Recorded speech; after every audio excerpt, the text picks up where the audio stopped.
This has been a very good week for me because I've been able to have a go in this, the Volkswagen ID Buzz, the modern interpretation of the classic Type 2 Volkswagen. Now this moment has been a long time in the making. Volkswagen has been saying it's going to build a modern interpretation of the classic, the famous, the iconic Type 2 Volkswagen for about 20 years now. And there have been various sketches, prototypes, concepts, rumours, but this is finally it.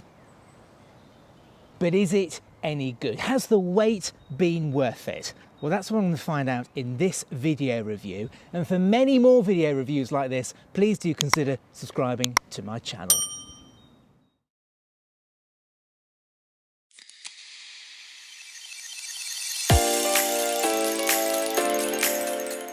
Okay, let's start by me saying I love the way the Buzz looks. I'm a sucker for retro styling and quirky design details, and I think it's great when car makers reinterpret some of their most famous models for a new era.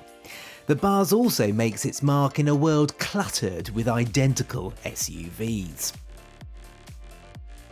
However, while VW's other ID models like the ID.3 hatchback and ID.7 saloon are forward-looking, the Buzz looks backwards to the 50s. It's all a bit of a paradox.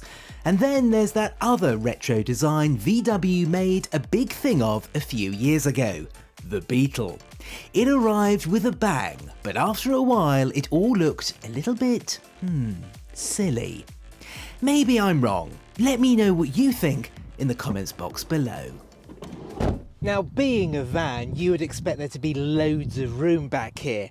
And for the most part, that is true because there is loads of knee room, and because of the square dimensions, loads of headroom as well. A couple of 6-footers back here could easily fit.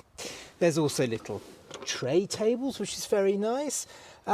And there are some big bins in the doors. There's also USB-C charging and ambient lighting, which is a nice touch. There are a few things back here though, which perhaps are a little bit disappointing.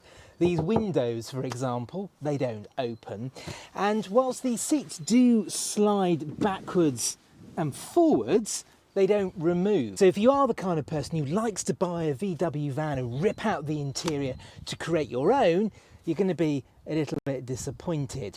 There is some good news though, because this isn't the only ID Buzz that Volkswagen will be producing. There'll be a high-performance GTX version, but more importantly for people in the back, there's going to be a long-wheelbase 7-seat version. Oh yes.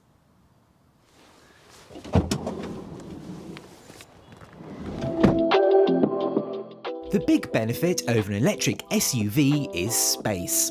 With the seats up, there's 1,124 litres of room, and when the seats are folded, there's, funnily enough, a van-like 2,205 litres. The storage bags under the boot floor are handy, but the best bit is that it's such an easy space to load items, thanks to the boot's tall and wide opening. Now I'm going to be honest here. I'm not an enormous fan of the interiors of the Volkswagen ID.3 and the ID.4. I just think they're too stark and they're too cheaply made. Happily, the interior of this is lovely. I really do like it. There are some bad things, and I'll come back to those in a second, but firstly, the good things, because the good things do outweigh the bad. Almost. Firstly, the design. Because it's really nice, isn't it? I mean, it's clearly kind of retro, but it's also very modern at the same time. Volkswagen haven't gone completely overboard with the retro styling, which you could say BMW do with the Mini. There's enough retro flair in here without it being too over the top. Let's face it, it'll be very difficult to make this interior look like the Type 2's interior because that didn't really have any features whatsoever. All you can do is have a few stylistic references. Now this white steering wheel, for example, yes, you can get it in the ID.3 and the ID.4, I know, but in here I can't help but think it does look like the Type 2 steering wheel. Only because it's white, obviously. But it's like the design, the different materials that are used, all the different cubbies, and at night it does look very cool with the ambient lighting up here and running across the top of the dash. It's a nice place to be. It's also extremely comfortable. These front seats are very squishy, and I could imagine going on a really long journey in these. You've also got armrests, and on the other side you get a pair of armrests, which is lovely. And the driving position itself is great. You would expect to sort of be sitting over the controls like you do in a van, but you don't here. You sit behind the steering wheel like you would in a car.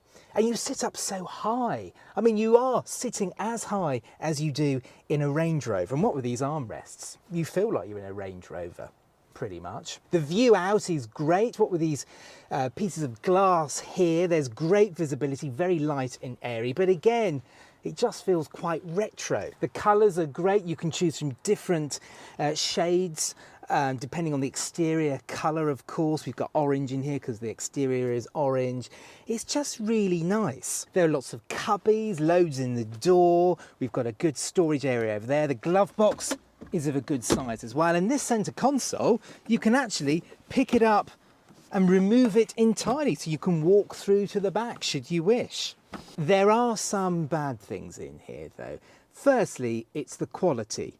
Now, for the most part, it's fine, but there are still plenty of scratchy plastics in here, which I know technically this is a commercial vehicle because it comes under Volkswagen commercial vehicles, but this ain't a commercial vehicle, is it? It's a car. It's a family car. And all of this stuff, and this up here, it's not wood, it's plastic, is just a bit nasty. And this is the thing I hate the most. This drop-down cup holder should work beautifully, but it doesn't. It's difficult to open, and the whole thing is just cheap and nasty. And whilst I'm on the subject of moaning, you get Volkswagen's current infotainment system. Now, there's the usual 10-inch screen. You can upgrade it to a 12-inch screen like we've got here, but the whole thing is just laggy, difficult to use, and I just think really poorly designed. This slider bar, which you can use to operate the volume and the climate controls, does not illuminate at night. So all of that is pretty much useless. And then there's the steering wheel. These touch-sensitive haptic buttons are just difficult to use. You're constantly pressing the wrong buttons, and when you actually want to press a button, it doesn't really work that well. We might not have to put up with this woeful infotainment system for much longer though. Volkswagen seems to have listened to journalists and owners alike, for it's introducing a new system on its newest ID models, including the long-wheelbase Buzz, which will be coming to the UK later in 2024. It has heavily revised software and a new interface, and, thank the good Lord, illuminated sliders for temperature and volume settings. Let's hope it's as good as VW claims it to be. To drive, well, the ID Buzz unsurprisingly drives very much like an ID.3 or an ID.4. It's just that you're sitting up much higher.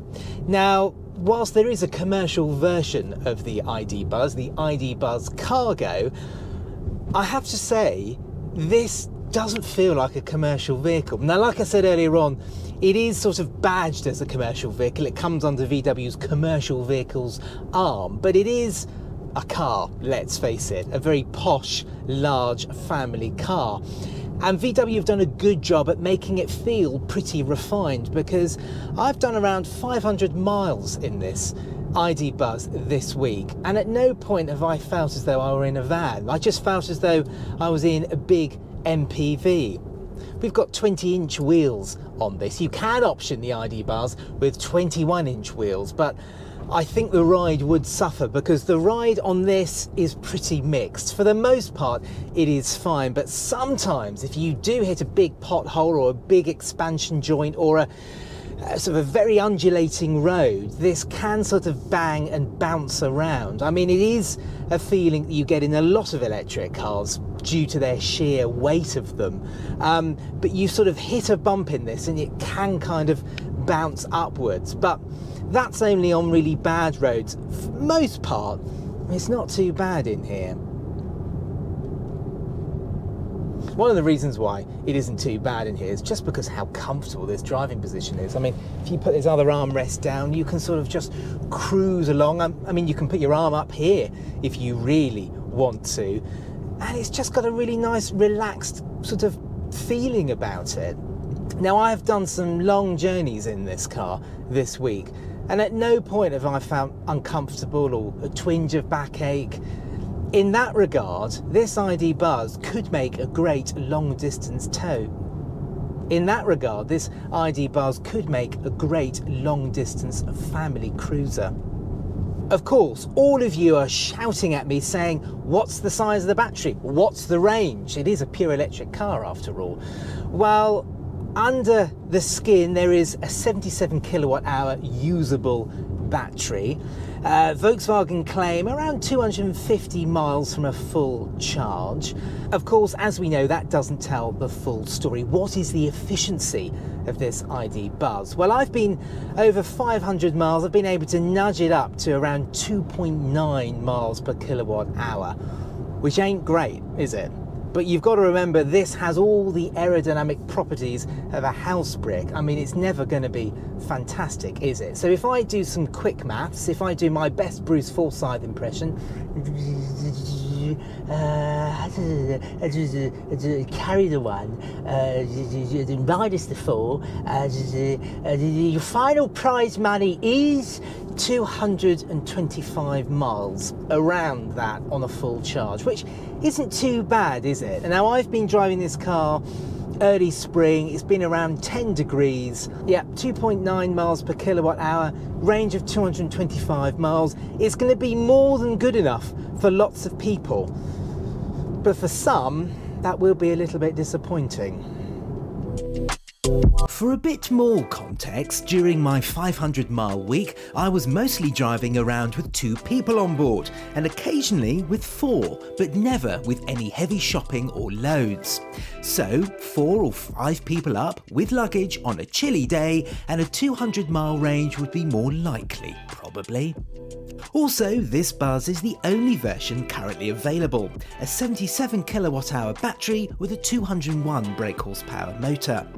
Coming along later in 2024 will be an all-wheel drive 335 brake horsepower GTX with twin electric motors.